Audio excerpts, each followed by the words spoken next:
Hello friends, today again welcome all of you at our YouTube channel Maths by HL Sir। आज हम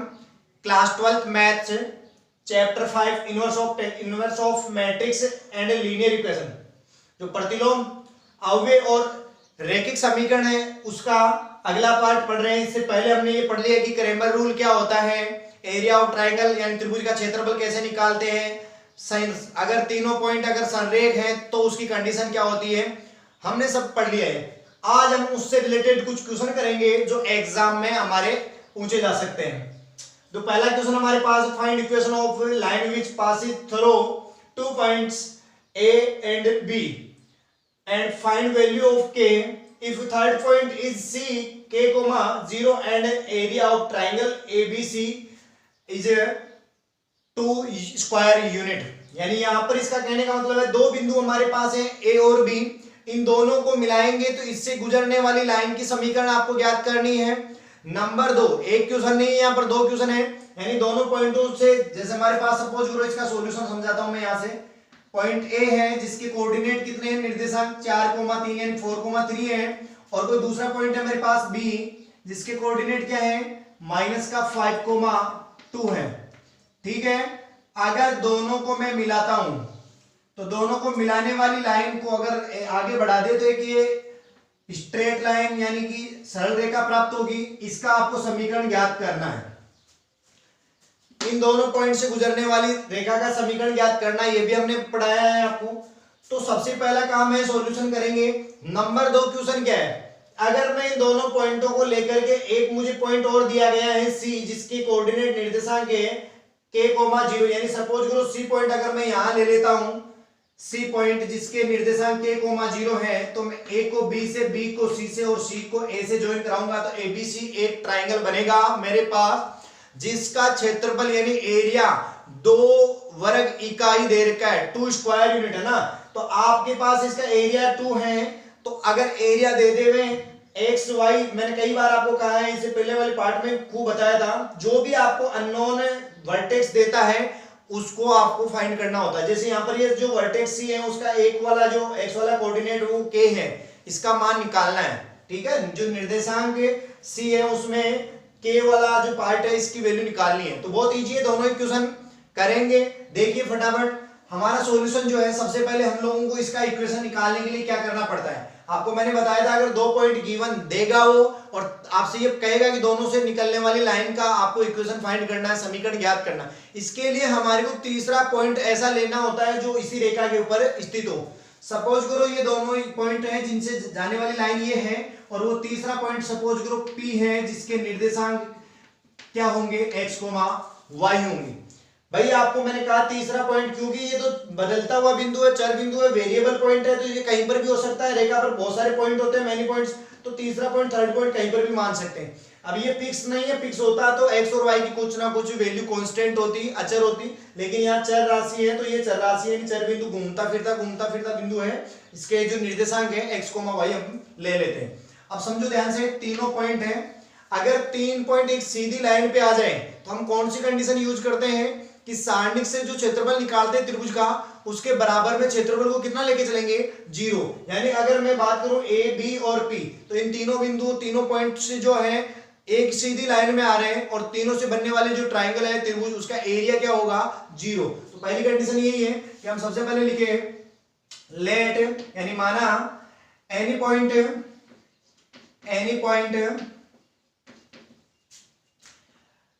P, x, y lie on line AB। जो AB line है, AB रेखा, उसके ऊपर हिंदी में ऐसे लिख सकते हैं बच्चे, माना कोई बिंदु P रेखा AB के ऊपर स्थित है। ठीक है, नाउ अब अगर मैं बात करूं तो now area of triangle ABP is equal to 0। भाई त्रिभुज का जो क्षेत्रफल है वो क्या होगा, 0 होगा। अब कुछ बच्चे सोच रहे हैं कि सर ABP का क्षेत्रफल कैसे 0 होगा। ABP का इसलिए होगा क्योंकि A और B और P तीनों ही पॉइंट एक सीधी रेखा पे स्थित होते हैं, तो हम लोग क्षेत्रफल कितना लेके चलेंगे, 0। सररेख की कंडीशन, कोलिनियर वाली कंडीशन लगाएंगे। अब यहाँ का चिन्ह लगा लें और का, और एरिया ऑफ ट्राइंगल एबीपी इसका फॉर्मूला लिखें, तो वो फॉर्मूला आप जानते हैं 1/2, और आपके सारणिक आता है डिटरमिनेंट, और उसमें आपके यहाँ पर सबसे पहले पहला पॉइंट क्या है आपके पास, ये रहा a यानी 4,3 यानी 4,3 आ जाएगा, अगला हो जाएगा माइनस का 5,2 और थर्ड हो जाएगा x, y। कुछ बच्चे x y कहीं पर भी ऊपर भी लिख सकते हैं, उससे कोई फर्क नहीं पड़ेगा। और यहाँ थर्ड जो है कॉलम तीसरा स्तंभ 1 1 हो जाएगा, बराबर में 0 लिखें, और ये 1/2 तो यहाँ से इधर जाकर के 0 हो जाएगा, कोई फर्क नहीं पड़ने वाला है। बड़ी चीज क्या है इंपॉर्टेंट, यहां पर समझने वाली चीज ये है कि आपके पास जो भी आपके पास कैलकुलेशन होगी उसको बस सही से कर लें। यहां पर सबसे पहला काम है कि मैं प्रथम पंक्ति, ये जो फर्स्ट रो है उसके हिसाब से मैं प्रसार कर देता हूं, तो कुछ अगर लिखना चाहे तो लिख लेना, expansion with respect to first row, ठीक है, expansion with respect to first row, ठीक है, ऐसे, और शॉर्ट में लिख सकते हैं R1, प्रथम पंक्ति के सापेक्ष प्रसार करने पर, ऐसे लिखेंगे ना, तो देखो आपको मिलने वाला है 4, क्योंकि ये तो इधर चला जाएगा, इससे तो कोई फर्क नहीं पड़ने वाला है, 4 ऐसे कैसे लिखेंगे, और इसको छोड़ के 2 × 1 2 माइनस y × 1 y, यानी 2 - y आपके पास आ जाएगा। फिर देखो जो सेकंड पॉइंट है, यानी सेकंड वाला जो आपके पास एलिमेंट होगा उसको माइनस का लेते हैं, दूसरा अवयव माइनस का आ जाएगा पहली पंक्ति का, और उसके इसी का प्रथम पंक्ति और दूसरा स्तंभ छोड़ेंगे तो आपको -5 को 1 से गुणा करना होगा, -5 हो जाएगा, फिर x × 1 माइनस का x आ जाएगा, बिकॉज यहाँ माइनस लेते हैं, डिफरेंस करते हैं, और फिर प्लस का क्या आएगा आपके पास 1, इसको छोड़ दो भैया, माइनस के 5 आएंगे ना, और साथ में y आ जाएगा, मल्टीप्लाई होगा तो माइनस का 2x हो जाएगा, ओके, इक्वल में कितना लेके चलेंगे आप 0। अब ध्यान से समझना है इसको, 4 × 2 कितना हो जाएगा 8, माइनस का 4 × y, ध्यान से देखना, मैं कैलकुलेशन सही करने के लिए बार बार मैं इसलिए बोल रहा हूं, ये क्वेश्चन आने के बाद में कैलकुलेशन की वजह से 90% 80% स्टूडेंट गलत कर जाते हैं, पहली टाइम में रॉन्ग कर देते हो, तो इसलिए एक तो थोड़ा सा इनका अभ्यास ज्यादा कर लें, क्योंकि कैलकुलेशन मिस्टेक होती है अगर आपके पास, तो आप जरूर थोड़ा सा एफर्ट ज्यादा करें जिससे आपकी कैलकुलेशन सही हो जाए। अब यहाँ पर देखो माइनस × माइनस प्लस हो जाएगा, 3 × 5 15 हो जाएगा, यहाँ माइनस माइनस प्लस यानी 3x हो जाएंगे आपके पास, प्लस माइनस यानी माइनस का 5y आएगा, और माइनस का ही 2x आएगा, और इक्वल में 0। अब थोड़ा सा ध्यान से देख लीजिए, यहाँ पर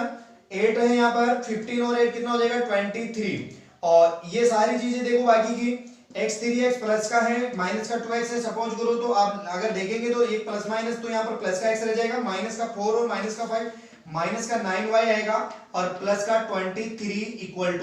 0। समझ में आ गया होगा, मैंने इसको सोल्व कर लिया, तो x - 9y प्लस का 23 = क्या आ रहा है 0। यही मेरे पास है वो समीकरण है जिससे मेरे ये दोनों पॉइंट इसके ऊपर है, यानी इन दोनों पॉइंट ए और बी से जाने वाली रेखा का समीकरण जो है उस लाइन का इक्वेशन यही होगा। सो आप यहां पर कह देंगे सो रिक्वायर्ड, यानी अभिष्ट रेखा का समीकरण यही है, ऐसे लिख सकते हैं, required equation of line AB is x - 9y + 23 = 0। ये हमारा पहला पार्ट हो गया है,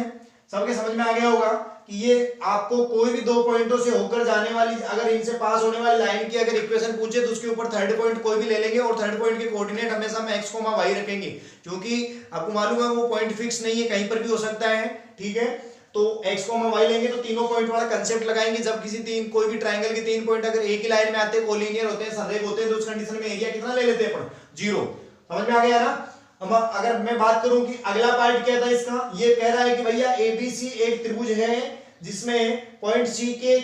आप जो निर्देशांक आ रहा है x उस k का मान निकाले, यदि इस त्रिभुज ABC का क्षेत्रफल आपको 2 दे रखा है, यानी दे रखा है, निकालना नहीं है क्षेत्रफल फॉर्मूला को यूज करना है, तो उससे k का मान आ जाएगा। तो सभी दोस्त इसका स्क्रीनशॉट ले लें और इसको आप अपने नोटबुक में